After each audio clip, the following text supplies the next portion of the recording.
Great things are done by a series of small things brought together.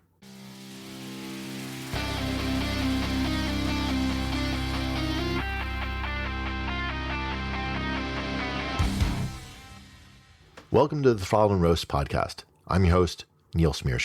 In today's episode, I'll look at something that every keyboard warrior revels in complaining about with motorcycles: tank capacity. I'll look at what capacity actually exists on bikes today and explore some reasons why manufacturers might choose to have smaller tanks. I'll also look at how economy combined with capacity might change the equation. I'll share several examples of real-world range and look at how this might affect riders. So I'm going to give a little bit of context of where I'm going to focus my attention for this episode. I'm not going to be covering dirt bikes. Now, dirt bikes in general have very small tanks, both to keep the weight down and because they don't tend to cover a lot of distance. They're riding in a local area for a relatively small period of time, and they're not trying to travel hundreds of miles in a given day. So the tank capacity is a little bit less of an issue for a dirt bike than it would be for a street motorcycle. So I'm going to really focus on street motorcycles for this episode. So I want to look at where we are in terms of the extremes, because I often see all these various posts, especially on social media, the various Facebook, the Instagram, all these posts where people will complain about the newest bike and say, oh, good bike, but the tank's too small. And really, we have to kind of level set of what we're looking at. So I looked and did a bit of research, and I found that of bikes that are still available today, the smallest motorcycle that's available, and again, this is looking mostly from a US perspective, so it may be different in your local market, but the smallest tank that's available on the market today is with the Honda Grom. And this is a 1.6 gallon tank. Now, these are US gallons, just to keep in mind. And the largest tank on the market today is the BMW R1300 GS Adventure, which has 7.9 gallons. So we're really looking at a spread between this 1.6 gallons and 7.9 gallons. It's not really that big of a window that we're looking at here. But really, we're talking about it's about a 6-gallon spread between the smallest and the largest tank on the market today. Now, these bikes are really presenting the extremes, if you will, on the market today. And many riders are really complaining about the bikes that they see as being too small. And they're usually bikes that are fitting somewhere between these two models. They're not saying, oh, we just got a brand new huge cruiser and it's got a 2-gallon tank. That's not really what they're complaining about.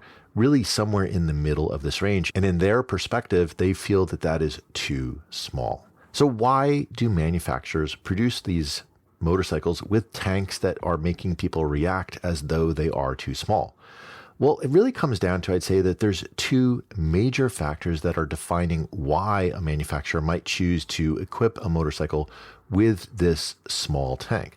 The first one is aesthetics. Now, unlike a lot of other vehicles where they're really more of an appliance, we're just looking at them to get us around in the most efficient way possible. We don't necessarily do that with motorcycles. We're really looking at the way the bike looks, and that's a large bit of what attracts us to that particular motorcycle.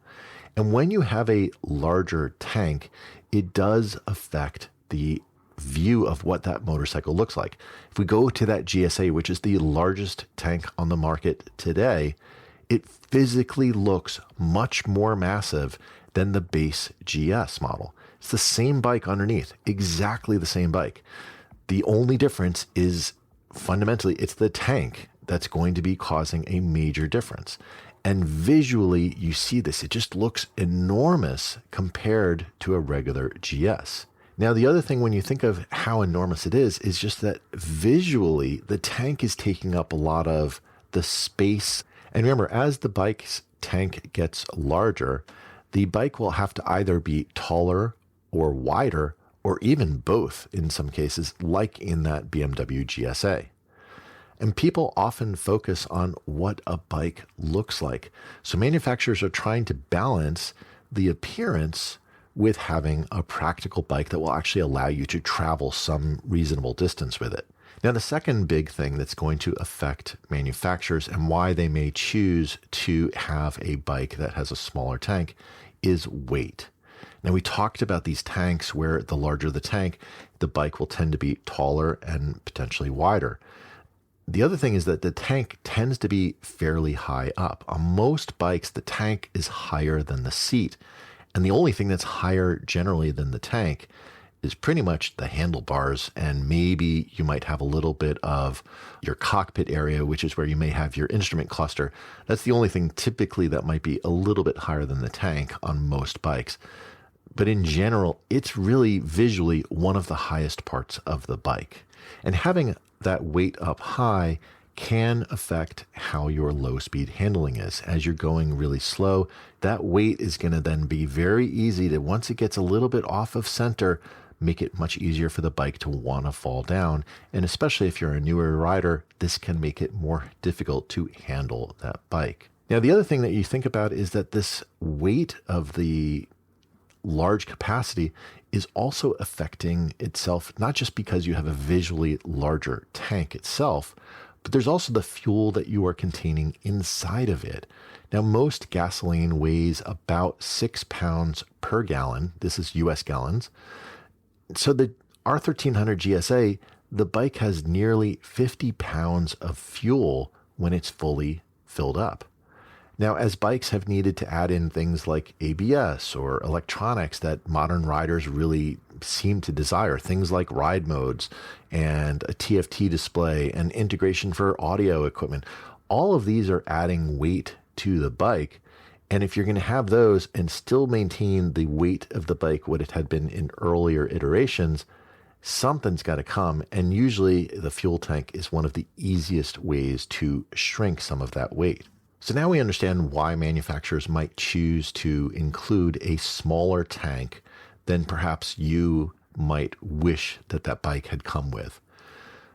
But the thing is that the fuel capacity isn't the only thing that tells the story here. There's also fuel economy.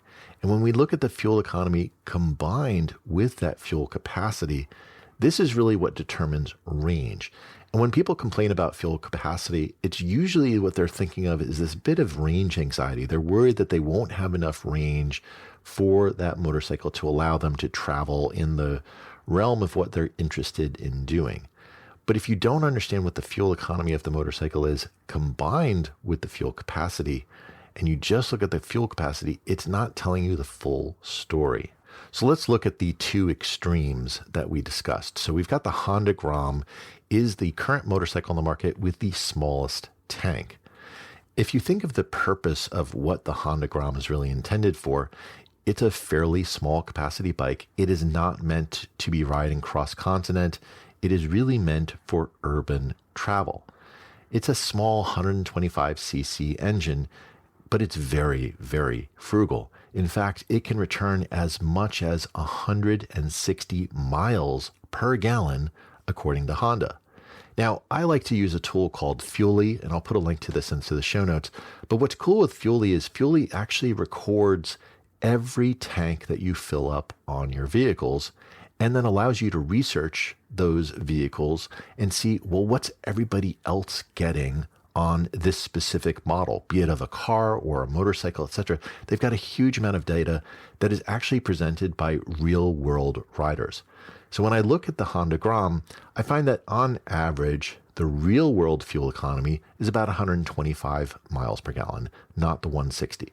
And if you think of it, it's probably that a lot of the riders are maybe a little more aggressive on the throttle, and therefore it's not going to be quite as frugal. No matter what, even if we think of that real world use all the way up to what Honda claims, a Honda Grom, even with that small 1.6 gallon tank, will get about 200 to 250 miles of range in real world usage.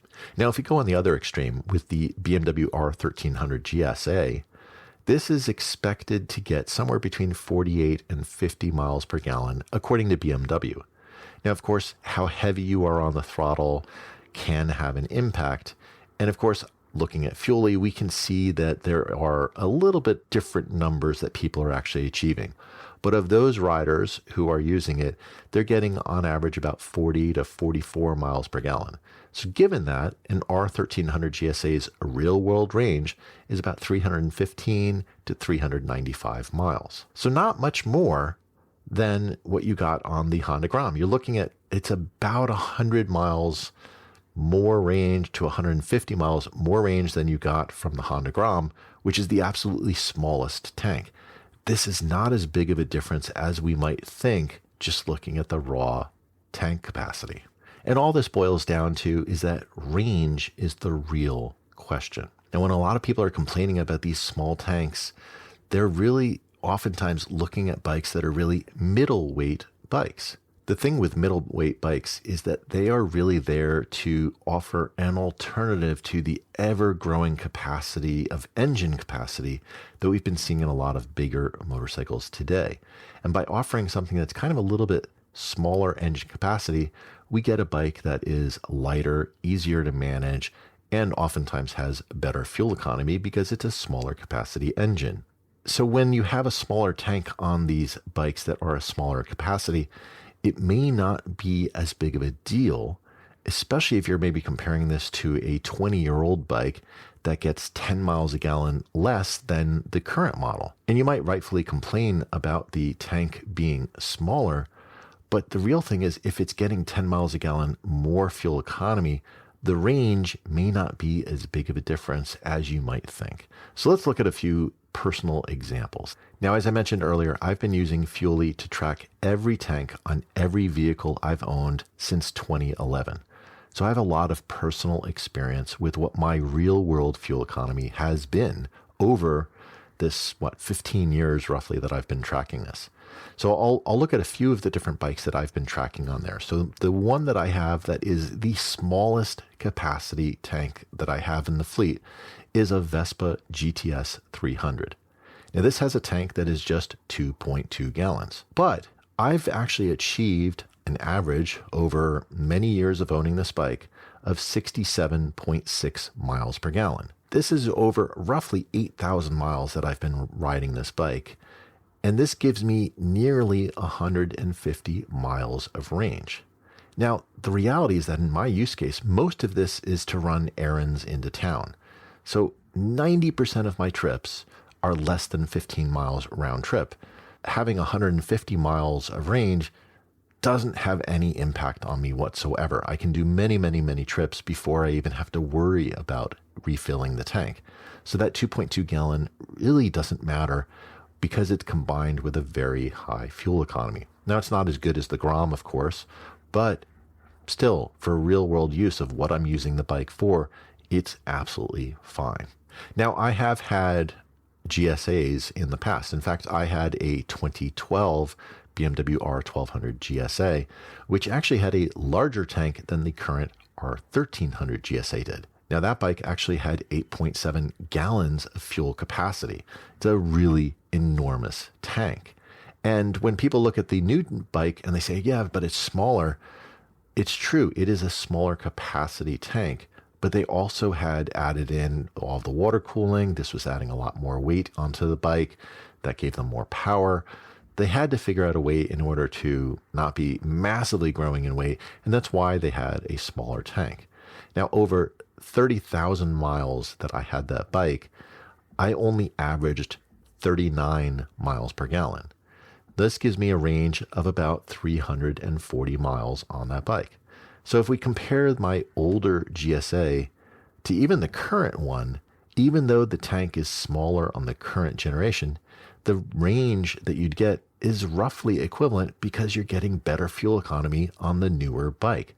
Now, across all of the bikes that I've had, the bike that had the absolutely worst fuel economy of all of them was actually my sport bike. And this was a BMW S1000R. Now, this bike only had a 4.6 gallon tank, and I averaged 36.7 miles per gallon over more than 16,000 miles that I tracked on that bike. This gives me a range of just under 170 miles. So it is just a little bit more than what I got with the Vespa, but still something that is not necessarily just for running into and out of town.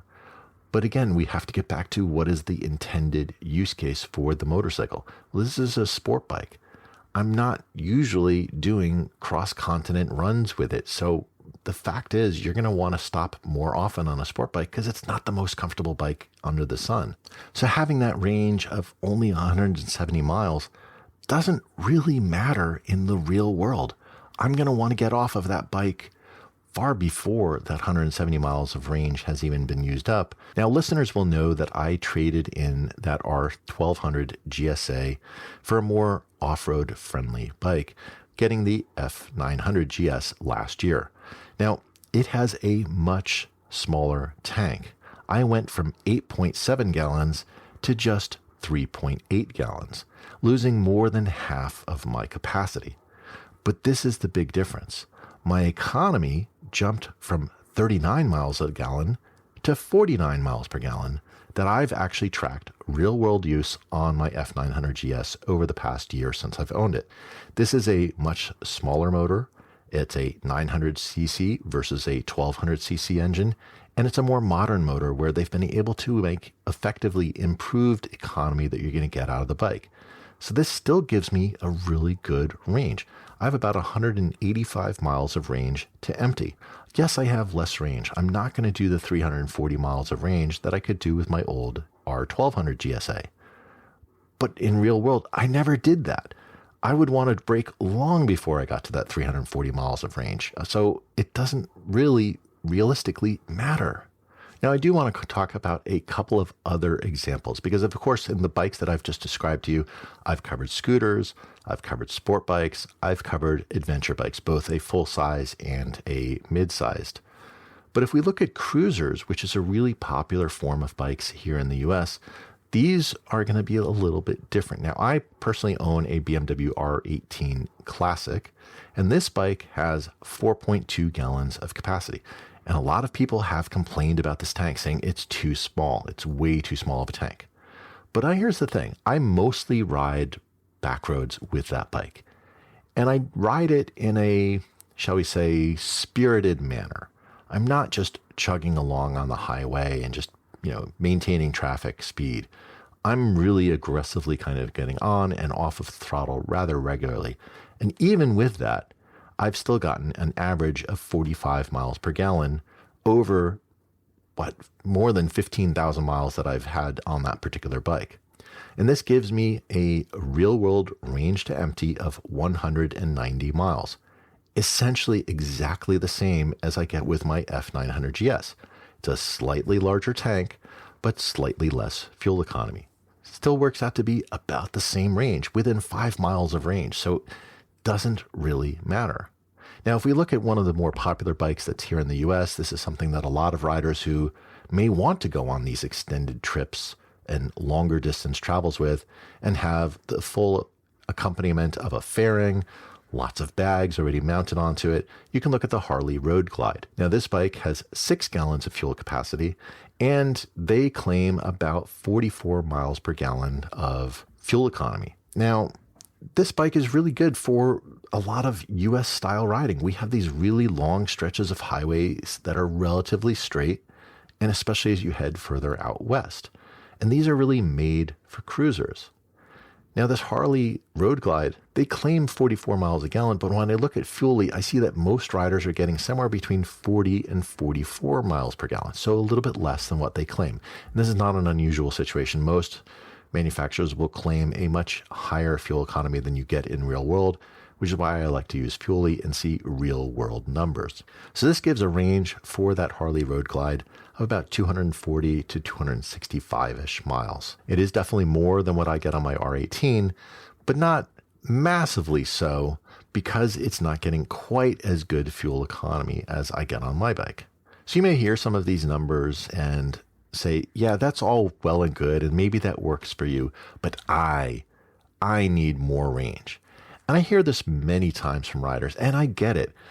But let's just say that your destination for today is 250 miles from your start, which is a pretty common thing that might choose to do as they're going on a extended trip. They might say, hey, 250 miles a day, that's a reasonable amount of distance to travel in a given day.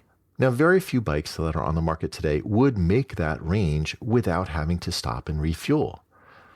And you usually don't want to run the tank fully empty anyway, as the fuel pump is often cooled by the fuel. So reserving half a gallon to maybe a gallon is pretty common. And of course, this is going to reduce your actual range till when you want to refill the tank. Now, I always like to be pessimistic when I'm looking at my expected range. So if I assume only 40 miles per gallon on the Harley and keeping that 1 gallon in reserve, I only have 200 miles of range. So I'm going to have to stop within the confines of my trip because I cannot make it the full 250 miles of range. The R1300 GS will now have a 276 mile range, so I could make it, but that's the largest tank on the market. So this sounds like a problem, right? Well, but is it? Are you really going to ride straight through with no stops the entire day to your destination? Now, for many bikes, the seat provides its own limit on how many miles you can ride between breaks, just due to comfort, or more specifically, lack thereof. Add in fatigue, traffic, weather, and you may want to stop even more often. Now, highway riding is also different than back roads and perhaps less of a strain. So you can go further mileage-wise when you're riding on a highway as opposed to when you're riding on the back roads. So after nearly 30 years of riding, I have a rule of thumb that I stick to, and this is I stop for a break every 2 hours or every 100 miles, whichever comes first. The beauty of this is it works really well. If I'm on back roads and maybe my average road speed is 40 miles per hour, I'm only going to do 80 miles before my next stop. Whereas I might on the highway stop when I hit 100 miles because that's going to be less than 2 hours. Every time when I'm going on a trip, I'm going to stop at about 100 miles at the most. And if I'm stopping for a break anyway, why not go to a filling station and just refill the tank, grab some drinks, take a little bit of a breather, some snacks from the convenience store, whatever it is, and just take a break. The range on the tank is no longer my practical consideration. It's no longer my practical limitation since I'm refilling every 100 miles anyway, because I'm taking a break every 100 miles. So it doesn't matter. Now, on my old GSA, I typically got about 300 miles to when I hit my personal reserve, when I'd want to refill at about a gallon remaining. So even if I stopped every 100 miles, I might only refill the tank every second or third stop. And I had the range, but I never really needed it. It was there, but most of the time all I was doing was just carrying all this excess weight around that really didn't give me any real world value.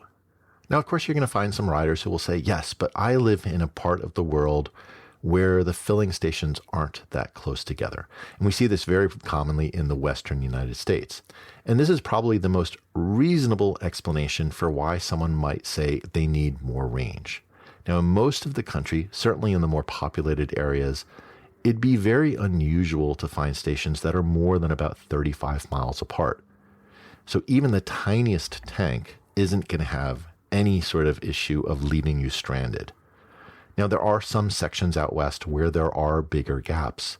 And the largest gap that you can find in the lower 48 is between Tonopah and Ely in Nevada along US 6. And this is 169 miles between where you'd have possibilities to get refilled on gas. So there are situations there where you would have that. Now, both my F900 GS and my R18 could make that distance, although they would not fit within my personal fuel reserve of where I want to reserve at least a half gallon to a gallon. So both of those bikes wouldn't work for that specific leg, which is the largest leg in the United States in the lower 48. But am I riding that route regularly? No. Worst case, I grab a 1 gallon giant loop armadillo fuel bag, and now I have 4.8 gallons of range on my F900 GS, or 235 miles of range. Plenty for even that stretch with my personal reserve. Okay, but you want adventure, so you decide to take the Dalton Highway in Alaska. And this road really exists simply to supply the Alaska pipeline. So there is a stretch of about 240 miles between gas stations. So what do? Well, I switched to the 3 gallon fuel bag, and now I have 285 miles of range for my personal reserve. It doesn't matter. the reality is that there's a handful of times when you're riding along these stretches where fuel service wouldn't actually be available. It's not an everyday occurrence. No one is sitting there and, oh, my regular ride is riding between Tonopah and Ely. That's not really the typical case. You're usually going to be riding in areas where you have more fuel options. But even if you do use them more often, you can just add a fuel bag. And the reason why I bring up specifically the Giant Loop Armadillo fuel bag, and I'll add a link to it in the show notes, what I like about this, as opposed to maybe one of those hard tanks, is that when you're not using it, when it's not actually filled with fuel, you can roll it up. It takes up basically no space in your pack. It's really tiny. And now you have a option for carrying fuel when you need it and not when you don't. So this gives me a huge amount of flexibility of when I may choose to say, you know what, I just want to have a little bit more range. And whether you need it or not, like even if you're not going there, but you just feel you want to have more for your own personal reserve to have more room, fine, then get one of these. And they have them in a couple different sizes. So you can get like a 1, a 2, a 3 gallon, etc. There's different sizes of capacity to whatever your own personal reserve is that you feel is right for you on your specific bike. But again, I may not be the typical rider. I do tend to ride a lot each year. If we look at the actual distance that riders complete each year, it may not even make any difference whatsoever to all of this complaints about fuel capacity. There was a research done via a survey a few years back, and that found that nearly half of all riders in the United States completed fewer than 1,000 miles in a year. And only 12% said that they rode more than 5,000 miles in a year. Now, if we assume that most bikes can do easily 150 miles on a tank, then 50% of riders would refill less than 7 times each year. Not each trip, each year, or roughly every 2 months. And 90% of riders would need to refill less than 30 times per year, or less than weekly. So are these complaints about fuel capacity and tank capacity really relevant? Well, there is a small subset of riders that actually do love to ride long distance all in one go. And the very top tier of these riders complete more distance in a day than many riders do in a complete year. The Iron Butt Association can certify riders that have completed some of these insane distances. And here's a small sampling of a few of the certifications that they offer. So you can do the Saddle Sore 1000. This is 1,000 miles in less than 24 hours. And keep in mind, this is more miles than half of all riders in the United States actually complete in an entire year. And these riders are doing it in one day. They also have a Bun Burner 1500, which is where you do 1,500 miles in less than 36 hours. So roughly the same pace as what you saw with the Saddle Sore 1000. Now, they also have versions in kilometers for our listeners in other parts of the world, such as the Saddle Sore 1600K and the Bun Burner 2500K. If you kind of do the math on there, you'll find that they're roughly the same distance, obviously just adjusted for the variation between a kilometer and a mile. Now, beyond the distance in time certifications, they also have a few other ways that you can get certifications, such as like hitting coast-to-coast rides or hitting 48 states in 10 days, and many others. And the riders who complete these types of rides are always on the go. And like our Yalla Habibi episode, sleep is something that they often hold off on as they're doing these long trips. So let's look at one of these. Let's look at the Saddle Sore 1000. Now, the average speed across 24 hours to complete 1,000 miles in those 24 hours is more than 40 miles an hour. Add in fuel stops, food stops, and rest stops will absolutely kill their momentum. And there's a reason why a sizable percentage of these riders who do the Iron Butt Association use the GSA is simply because of the enormous stock fuel tank. And for these riders, even the stock tank sometimes may not be enough. Many of them actually add auxiliary tanks where the pillion seat would be to avoid stopping at all for many, many hours. And remember, if you're doing IBA, you're not usually doing this with a pillion, so you're riding on your own. And they'll really keep on pushing it and pushing it. But again, this is not the norm. This is not the average rider. And if you are an iron butt rider, then maybe you are absolutely justified in saying, hey, this bike is too small of a tank capacity for me. That's great. But you're probably going to be adding in an aux tank anyway. Is it really that big of a deal? And that's the thing that I hope that we can kind of come away from this episode of looking and saying, like, when we look at it honestly and we look at the real world of where this capacity comes in, it may not be as dire as it seems when you hear that number, because you have to look at the real world range and the real world distances you actually travel. But let's say that you really want to push it and you're really aiming to say, I want to go the furthest distance that I possibly can on a single tank of gas. Well, I talked about how that Honda Grom is a street motorcycle with the smallest tank currently on sale. Now, it has a sister bike, which is called the Honda Monkey. And it's basically the same bike, but it's with styling that makes it look like an old Honda Z50 from the 70s. And this was actually the first bike I ever rode, was a Honda Z50 back in the 80s. And really cool, fun bike, but it's a really tiny, tiny bike. It's not meant for going long distance, certainly not cross country. And so Acerbis actually, which is a company really well known for making bigger tanks for off-road bikes, did something really special for their 50th anniversary back in 2023. They built a huge tank for the Honda Monkey in an effort to set the Guinness World Record for distance on a single tank of fuel. And they ended up grafting a 108-liter or 28.5-gallon tank onto this 125cc Honda Monkey. Now, the process for how they did this is really fascinating, and I'll share a link in the show notes so that you can see a little bit more details. But in the end, they managed to travel nearly 4,200 kilometers, or about 2,600 miles, without refueling. So if you really want to compete in coast-to-coast IBA certification without refueling, this might be the way to do it. So let's wrap up. We looked at the range of capacity with the Honda Grom on the low end, all the way up to the BMW GSA. And we also looked at how fuel economy can make bikes with different tank sizes have similar range.